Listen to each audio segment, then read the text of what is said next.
সালামু আলাইকুম। আমি মোহাম্মদ রাজীব হাসান, আমচত্বর, নদাপাড়া, রাজশাহী সদর, মোল্লা নার্সারি। আজকে আমরা অ্যাডেনিয়াম সিঙ্গেল প্যাটাল বীজগুলোকে কিভাবে রোপণ করে চারা গাছ নিয়ে আসা যায় সেগুলো সম্পর্কে আজকে ধারণা দেওয়ার জন্য আসলে হচ্ছে ভিডিওটি করা। তো হচ্ছে এগুলো হচ্ছে অ্যাডেনিয়াম সিঙ্গেল প্যাটাল বীজ থেকে যে বিচিগুলো সংগ্রহ করা হয়েছে সেই বিচিগুলোকে সর্বপ্রথমে আমরা শুকিয়ে নিয়েছি। দেখুন ফ্রেশ বীজ এগুলো। তো এই বিচিগুলোকে এখন হচ্ছে রোপণ করার জন্য যে পটে বা যে জায়গাতে রোপণ করতে হবে সেইগুলো সম্পর্কে ধারণাটি দেওয়ার জন্য আসলে হচ্ছে এবার পরের ধাপে যাচ্ছে। এটা হচ্ছে প্রথম ধাপ। দ্বিতীয় ধাপে হচ্ছে যে আপনার কোন টবে বা কোন পটে রোপণ করবেন। তাই আমরা এরকম ব্যাটারির ককশেটে রোপণ করব। তো ব্যাটারির ককশেটে রোপণ করার জন্য হচ্ছে দেখেন যে দুইটি ছিদ্র করা আছে বড়ভাবে। তো এই ছিদ্রগুলোকে আমরা এরকম শোলা বা এরকম খোলা বা টাইলসের কুচিতে ছিদ্রগুলোকে ঢাকবো। এতে পানি নিষ্কাশনের ব্যবস্থাটা খুব ভালো হবে এবং হচ্ছে পানি নিষ্কাশনের ব্যবস্থাটি ভালো হয়ে যাওয়ার পরে তারা হচ্ছে খুব ভালোভাবে হচ্ছে পানিগুলোকে বেশি অতিরিক্ত পানিগুলোকে নিষ্কাশন করে ফেলবে। তো এই যে পানিটি দেওয়া হয়ে গেলে এরপরের কাজ হচ্ছে মিডিয়া দিয়ে দেওয়া। তো মিডিয়া হিসাবে এখানে আমি রেডি করে রেখেছি, এখানে দেখুন মিডিয়া হিসাবে এখানে রেডি করে রেখেছি চিকন বালু রেখেছি, মোটা বালু রেখেছি, কোকো ডাস্ট রেখেছি, ভার্মি কম্পোস্ট সার রেখেছি আর হালকা কিছু মাটি রেখেছি। এই আর রাসায়নিক সার হিসাবে একটি সার ব্যবহার করবেন, সেটা হচ্ছে টিএসপি সার। এই টিএসপি সারের মিশ্রণটি এখানে ব্যবহার করবেন। এইভাবে আসলে হচ্ছে মিডিয়াটি রেডি করতে হবে। তো মিডিয়াটি যেহেতু রেডি করা হয়ে গেছে, এখন হচ্ছে বীজগুলোকে সাজানোর যে কৌশলগুলো আছে এই বীজগুলো সেইগুলো কৌশলের জন্য। তো এখানে হচ্ছে বীজগুলো আমি সাজিয়ে রেখেছি। দেখুন এই যে এখানে দেখুন কি পরিমাণে আমি বীজগুলোকে সাজিয়ে রেখেছি। তো এই বীজগুলোকে আপনাদেরকে এইভাবে করে সাজাতে হবে, স্টেপ বাই স্টেপ, ধাপ বাই ধাপ, এইভাবে কিন্তু আপনাদেরকে সাজাতে হবে। দেখুন এই সাজানো কমপ্লিট হয়ে যাওয়ার পরে আপনাকে একটি কাজ করতে হবে যে এখন হচ্ছে এই বীজগুলো যেহেতু 1 ইঞ্চি বরাবর সাজানো হয়ে গেছে, এখন এদেরকে হচ্ছে ঢেকে ফেলা। হ্যাঁ, তো ঢেকে ফেলাটাই মেন কাজ। তো এইভাবে করে আমরা হাত দিয়ে বীজগুলোকে ঢেকে ফেলবো। দেখুন তো যারা আসলে হচ্ছে নতুন বাগানি বা যারা হচ্ছে বীজ থেকে চারা গাছ করতে পছন্দ বোধ করেন অ্যাডেনিয়ামের বীজ থেকে, তারা আসলে এই ভিডিওটি দেখলে পারে হচ্ছে আপনারা কীভাবে চারা গাছ করতে পারবেন সেগুলো সম্পর্কে ধারণাটি পেয়ে যাবেন। এই যে দেখুন এখানে হচ্ছে বীজগুলোকে ঢেকে ফেলা হয়ে গেল। এখন আর বীজগুলোকে দেখতে পাবেন না যে হচ্ছে এভাবে করে বীজগুলো হচ্ছে আছে।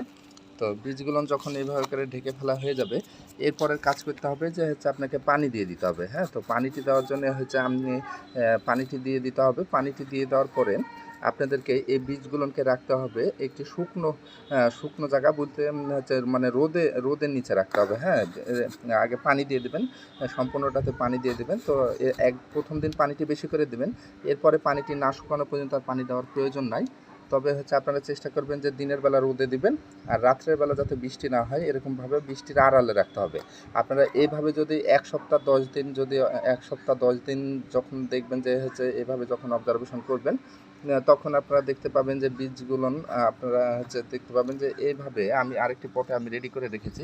এইভাবে দেখতে পাবেন যে এভাবে তারা হচ্ছে চারা গাছের সৃষ্টিটি ঘটে যাবে। এই গাছটির যে বয়সটি হচ্ছে, তো হচ্ছে আমি আরেকটু আগে ভিডিওটি করতে চেয়েছিলাম। এই গাছগুলোর বয়স হয়েছে প্রায় 15 দিন। 15 দিনের গাছগুলো দেখেন যে কতটা হেলদি হয়ে যাবে।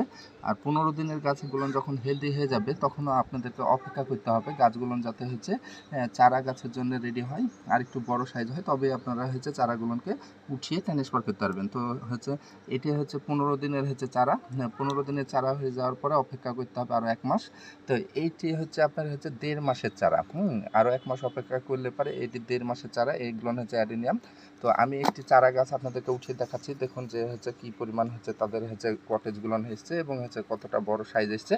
1.5 মাসের চারাটা এরকম উপযুক্ত হয়ে যাবে। তো যখন এরকম উপযুক্ত হয়ে যাবে 1.5 মাসের চারাগুলো, তখন আপনারা একটি কাজ করবেন যে হচ্ছে আপনারা হচ্ছে এদেরকে হচ্ছে ভালো করে পানি দিয়ে ধুয়ে নিতে হবে। হ্যাঁ, ভালো করে পানি দিয়ে ধুয়ে নিলে পরে ইমিডিয়েট যে হচ্ছে শিকড়গুলো সেগুলো আরও স্পষ্টভাবে দেখতে পাবেন এবং হচ্ছে খুব সহজেই আপনারা প্যাকেটে পরিবর্তন করার জন্য আপনারা প্রস্তুত করতে পারবেন। তো যেহেতু ভিডিওটা অনেক বড় হয়ে যাবে, তো সেই কারণে আজকে প্যাকেট পরিবর্তন করার ধাপটি আমি দেখাচ্ছি না। আমি আরেকদিন এই প্যাকেটটি পরিবর্তন করার ধাপগুলো আপনাদেরকে দেখাবো। তো এটি হচ্ছে 1.5 মাসের চারা। 1.5 মাসের চারাগুলোর কটেজ এবং সৌন্দর্য এবং হচ্ছে হাইটটা অনেক বেশ জোরালো। যখন হচ্ছে প্যাকেটগুলো পরিবর্তন করবেন তখন কিভাবে পরিবর্তন করতে হবে সেটির আমি কৌশল আপনাদেরকে দেখিয়ে দেবো। আর এখানে যখন আপনারা রোপণ করবেন তখন রোপণ করার জন্য আরেকটি কাজ করতে হবে, যে ধুয়ে নেওয়ার পরে এদেরকে রোপণ করবেন। তো চারাগুলা বেশ হেলদি এবং বেশ ঝরঝরা। তো যারা আসলে ভিডিওটি দেখবেন তারা কিছু যদি জানতে চান তাহলে অবশ্যই আমাদেরকে কমেন্টের মাধ্যমে জানাতে পারেন। আর আমাদের এই ভিডিওগুলোকে দেখার জন্য অবশ্যই লাইক করবেন। আর আপনাদের পক্ষে যদি সম্ভব হয় তাহলে শেয়ার করবেন। শেয়ার করলে পরে যারা নতুন বাগানি বা নতুন উদ্যোক্তা যারা আছেন তারা এই কাজগুলো দেখে কিছুটা ধারণা পাবে এবং কিছুটা অবশ্যই আপনারা চারাগুলোনের যে পদ্ধতি আছে সেগুলো সম্পর্কে আপনারা সঠিক তথ্যটি পেয়ে যাবেন। তো আশা করছি যারা ভিডিওটি দেখবেন তারা অবশ্যই লাইক, কমেন্ট এবং আপনাদের পক্ষে সম্ভব হলে অবশ্যই শেয়ার করবেন। তো আজকের মতো এখানেই। তো সকালে ভালো থাকেন, সুস্থ থাকেন, আমাদের জন্য দোয়া রাখেন, আমরা আপনাদের জন্য দোয়া রাখি। আজকের মতো এখানেই। আসসালামু আলাইকুম রহমতুল্লাহ।